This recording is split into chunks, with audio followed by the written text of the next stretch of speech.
Welcome to Power of the Palate National Virtual Cocktail Competition presented by Black Restaurant Week in partnership with Maker's Mark. Thank you to everyone for joining us for this Make Your Mark Monday happy hour.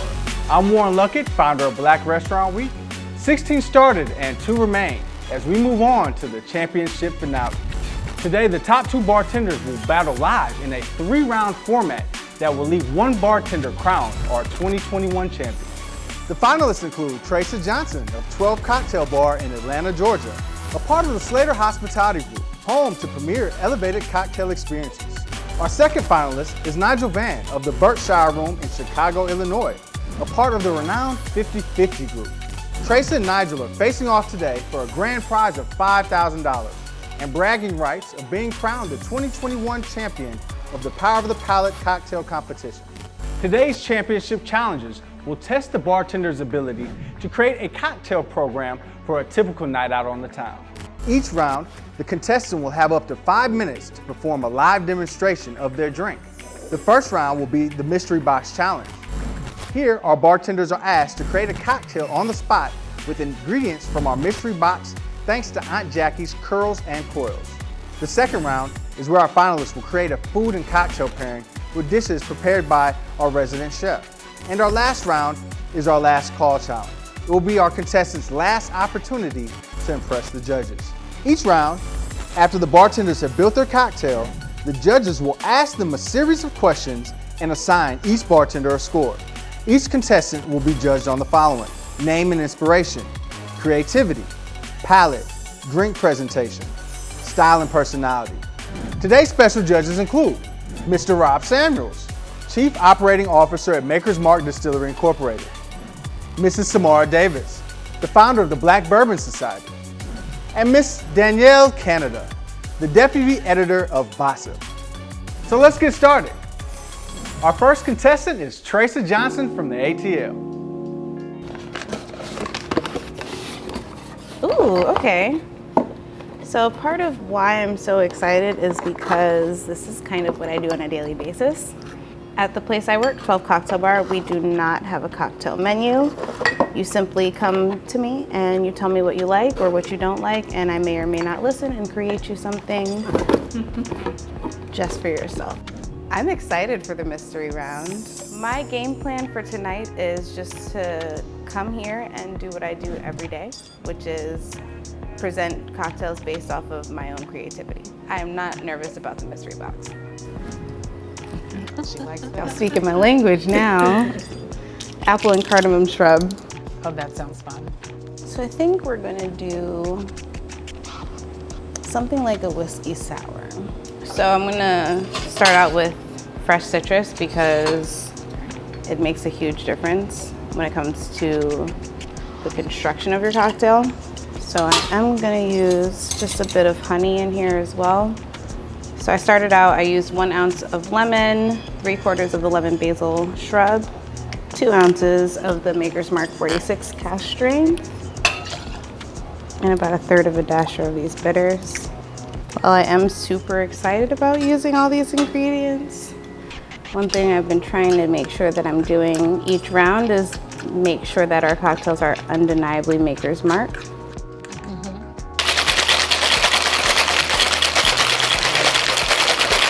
I do half of the pours from one shaker and half from the other, just to ensure that everything is uniform. Great tip.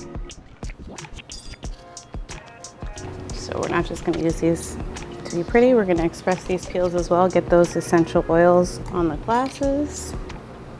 All right. All right. My ladies. Thank you. And before I give my cheers.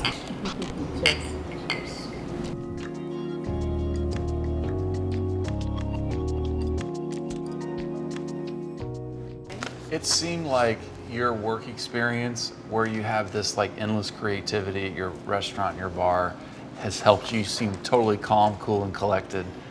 How many different directions were you thinking about taking this?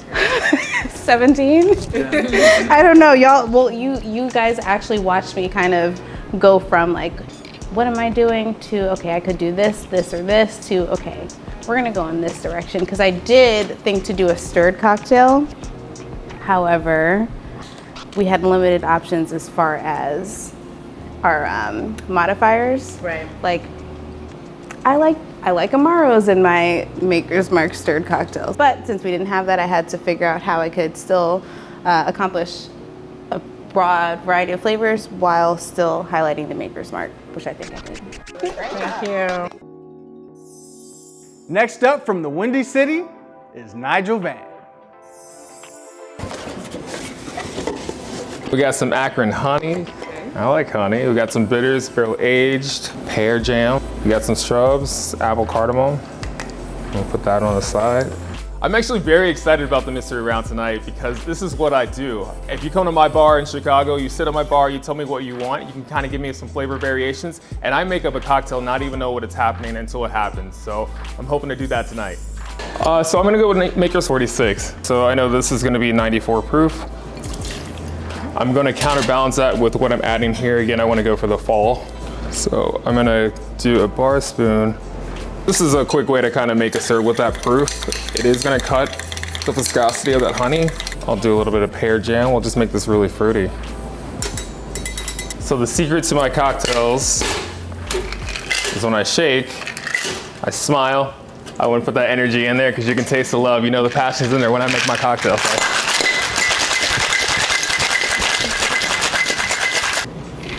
Making sure my levels are consistent. And I know you're like, Nigal, these are big glasses and that cocktail's pretty low. Well, I said we're gonna celebrate. How else do you celebrate if you don't have the bubbles? And then we'll top this off. And I'm gonna do a little bit of grapefruit zest, so just get the aromatics to pop off a little bit there. So it's just a little half there, not too close. I wanna kind of get the nose, not necessarily the oils directly on the rim, because that will change the way your flavor is. Ladies first. Thank you. You're welcome. Thank you. Cheers, sir. All right, cheers. Cheers. Cheers.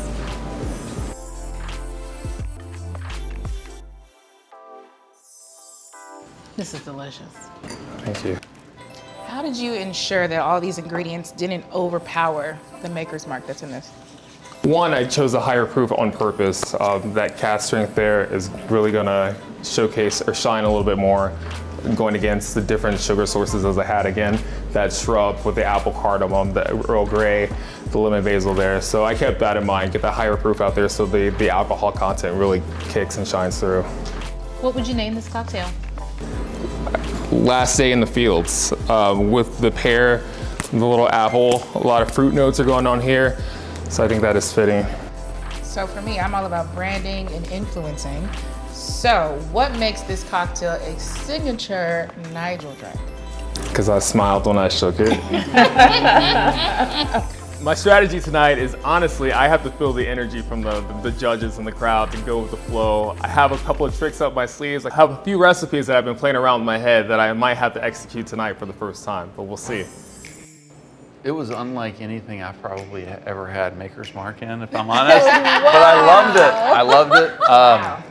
It was bursting with so many layers of flavor and creativity. Did not expect him to pick up that bottle of champagne at the end. And I'll be honest, I didn't want to like it and ended up, this is something that I would recommend to a friend. I love how calm she was. She was cool and collected throughout the whole thing. She saw the ingredients, she picked out what she liked, and I was like, okay, girl, do your thing. An amazing first round and can't wait for what's next. Same, Yeah, same, let's I do can't it. wait.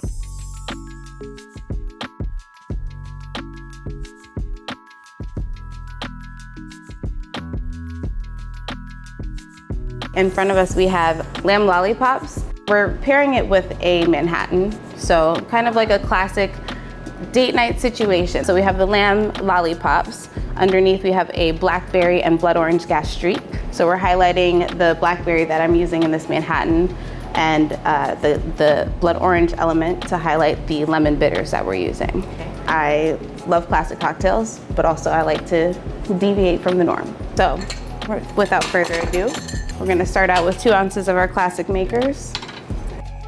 So what makes a Manhattan the perfect date night cocktail? I think they're a fun cocktail. Like, for one, you don't see a lot of women picking up Manhattans, but when you do, it's always a talking point. So we're using 3/4 of an ounce of an Italian sweet vermouth. And I like to use this because it pairs really well with dark liquor. And I have this awesome blackberry liqueur. And we're just gonna use a bar spoon of that. That's pretty. You see how rich that color is? Yes, absolutely. We're also doing a bar spoon of this super concentrated rosemary syrup. Oh, nice. And again, we don't want to overwhelm anything that's going on. We just want everybody to play their part. And a lot of people will use orange bitters in their Manhattans. And we're going to use lemon today. We're going to stir these about 40 seconds or until our glasses get nice and foggy. I just wanted to elevate something. So here we have some compressed blackberries. Ooh. With the compression, what you're doing is you're taking the air out and you're forcing water in. But instead of using water, we used a syrup that had lots of rosemary in it. Clever. So what I'm wrapping around our blackberries are candied and julienned lemon peels. So you need to get a nice balance of blackberry and your citrus. All right, y'all. Cheers. Thank you. That's beautiful. Thank you. Cheers. Cheers to you. Cheers. Thank you all so much.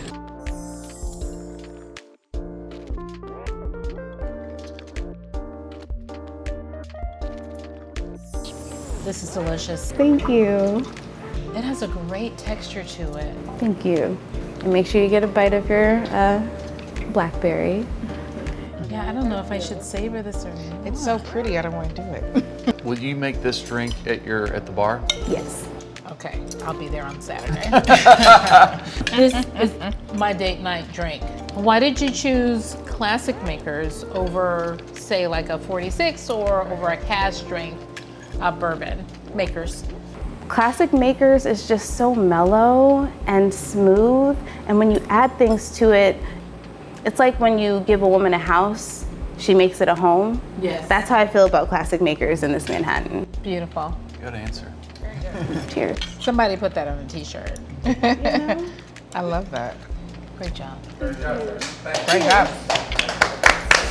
I think in order for me to win this competition, I just need to continue to do what I've been doing, which is presenting undeniably Maker's Mark cocktails that are inspired by classics, but also deviate a little bit from the norm. This is date night, so I wanted to load this food up with a lot of aphrodisiacs. So there should be a honey vinaigrette that's made with raspberries. There's also a little bit of basil, which is another aphrodisiac. And then you also have some fig, which is a big symbol when it comes to love. So your food items should be kind of sweet. The cocktail is gonna go more on the bitter side. We're here to balance. So this cocktail is called So What Do You Do for Fun? I work at a place where a lot of people come on their first date. They're sitting right at the bar. I love it, it's cute. You can see they're nervous and everything. But one thing I don't like is the questions that I hear, because it just screams first date. And it's so, what do you like to do for fun? So it's a little twist there for you. So don't hate me, but I do have Malort. A little bit goes a long way, so I'm just gonna do like a 1/4 ounce here. To balance that out, I'm gonna add some peach bitters. So just 2 dashes of that. And then I'm representing the language of love. You got Italian, so I'm gonna add a little bit of a Verna to that. It's an Amaro. So this is gonna be sweet, but it has a little bit of herbal notes in there that keeps it from being too bitter, but it also has a lot of other factors and complexity in there for you. Now next up, a Yukon, which looks like a sweet potato, and this is definitely gonna give it some body to the cocktail. I'm gonna go for the Maker's 46 here. Again, it's a higher proof, it takes the edge off of there. We're just gonna do 1.5 ounces, so I'll just go for the whole 3 ounces. And because what I get from the Malort is a lot of grapefruit pith, it's like literally the white part of the grapefruit, I'm gonna put a little bit of grapefruit juice in here. And it just really goes with Malort. I think Malort and grapefruit just go hand in hand. All right, and then we're gonna top this off with a little bit of grapefruit. And then because that Yukon is indigenous to like South America, I have some Mexican cinnamon, just brushing it right over it. It smells amazing. Let's do a toast. Cheers.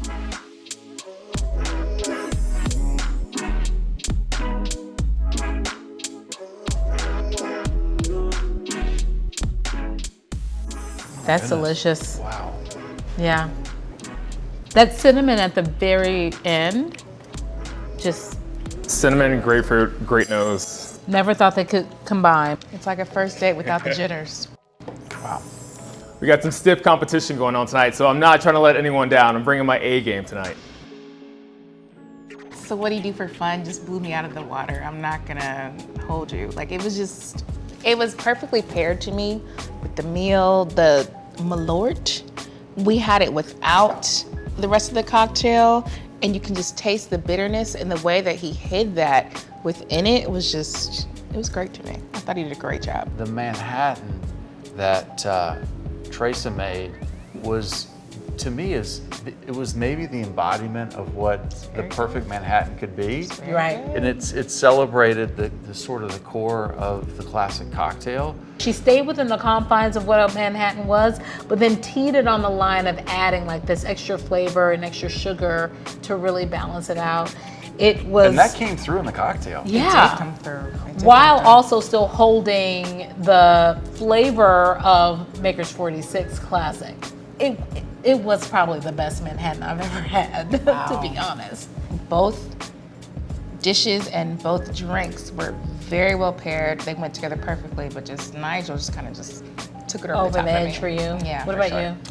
I thought they were both exceptional. I probably give a little bit of a nod to Tresa's Manhattan, just because I've had Manhattans in some of the great whiskey bars of the world, Right. with some of the foremost bartenders in the world. And that was And I will just, when her Manhattan rolled on my palate, it was perfectly balanced. Wasn't it? And then to appreciate her touches with those extra ingredients that were so thoughtfully sourced, just, we'll never forget it. We have a competition on our hands.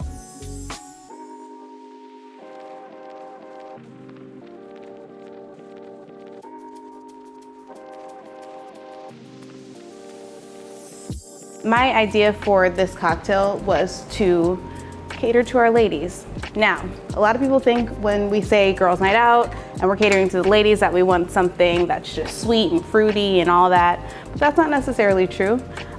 Sometimes we just need something that's straightforward, beautiful, and delicious. So that's what we're gonna do. We're gonna start out with classic makers because you know it's my favorite. 2 ounces per cocktail. So per cocktail, we're using 1/2 ounce of lemon juice and 1/2 ounce of simple syrup. To make it a little fun, we're gonna use some aromatized wine. And we're just using 1/4 ounce per cocktail. Don't need a whole lot. Again, nothing needs to outshine the makers. Everybody's just here to complement the star of the show. And we're using a floral liqueur, so it has notes of lavender, chamomile, rose, lilac, elderflower. So we're gonna get notes from the flowers. It's gonna be kind of sweet, but it's also, again, undeniably Maker's Mark. So we're gonna garnish this off with some candied lemon peels and a fresh rose petal. Cheers.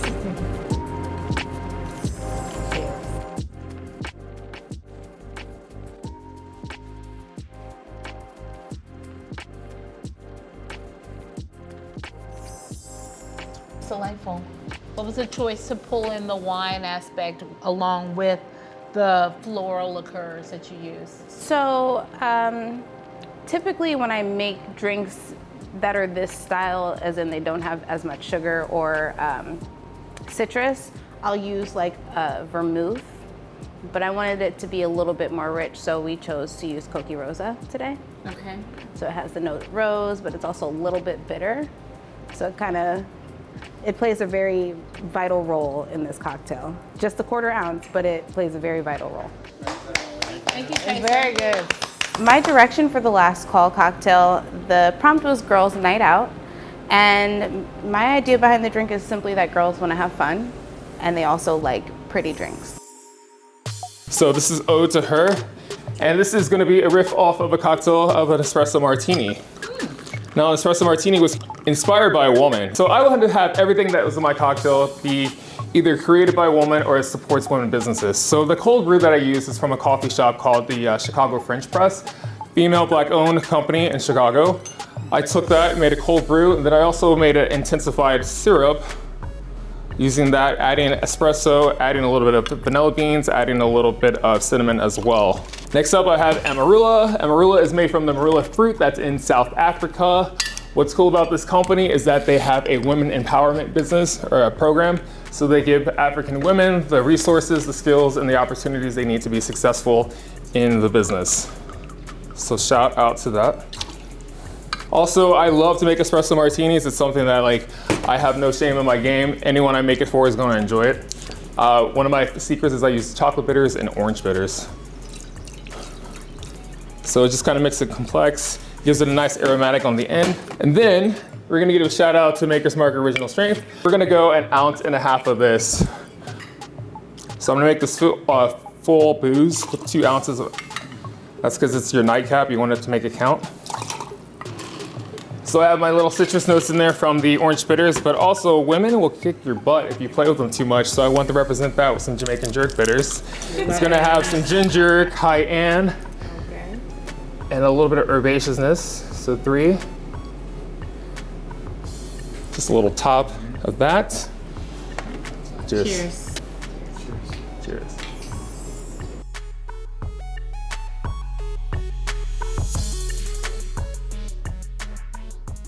This is fantastic. This is beautiful. And the first thing that, before I even brought it up to my nose to drink, the orange zest came up first. And then that little bit of jerk spice, and then the espresso notes, including the creme liqueur, came following after. Job well done. It is delicious. I would say sweet with heat makes it complete. So those are usually some patterns that I do with my cocktails. So. It was many ingredients, but you gave it a nice dominant pour of the bourbon. Yeah. And if it was going to be the last drink, you said make it count. Right. So wonderful balance, but it was still a bourbon. This was a bourbon cocktail. For sure. Thank you very much. What made you incorporate the jerk bitters into an espresso cocktail? Again, I just wanted to say that, if you push her too hard, she's going to kick back. And so that flavor profile, that nice spice that you get, I was like, don't think that she's too sweet and you can do anything you want with her, So she's got that bite. I love that. Thank you. Thank you, that was nice. Cheers. If I won the money tonight, it would mean so much to me. I would invest it right back into my game. I would buy some new tools, take some classes, and just become better behind the bar. It feels really good to be in the top 2. Simply because this is my first real competition. I wasn't really anticipating getting this far, but then I started to realize just how much me being in practice nonstop for the past year has benefited me.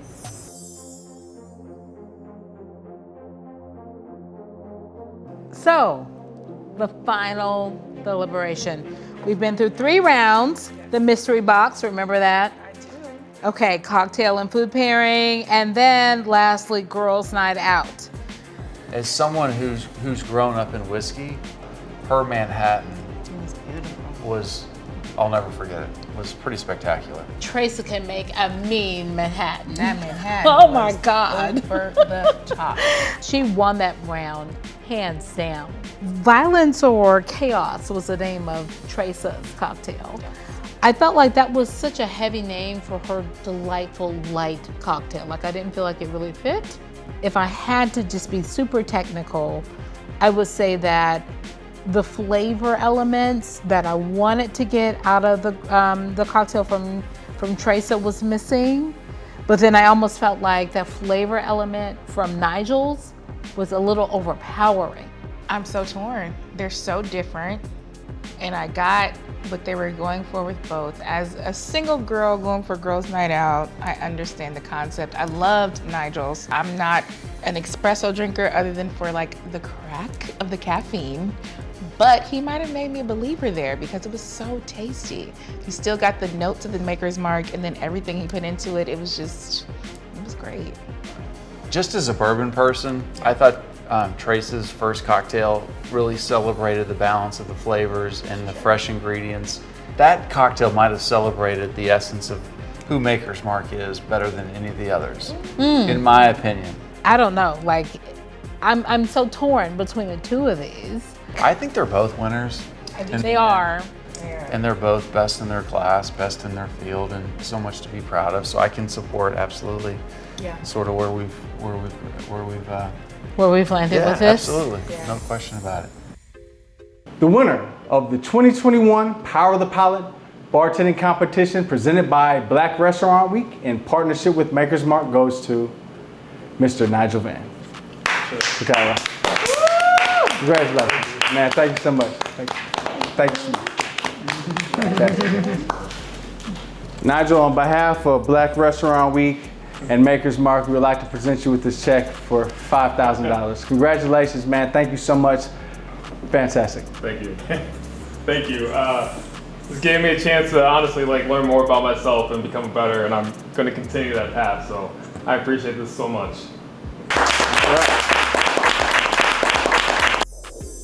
That wraps up our 2021 National Virtual Bartender Competition. Congratulations to Nigal Vann from Chicago for taking the crown. A special thank you to sponsor Maker's Mark for their support. Thank you to our competition supporters, the James Room, Akron Honey, Little Black Box Baked Goods, and 1821 Bitters. Check out all the winning recipes and episodes for this year's competition on blackrestaurantweeks.com.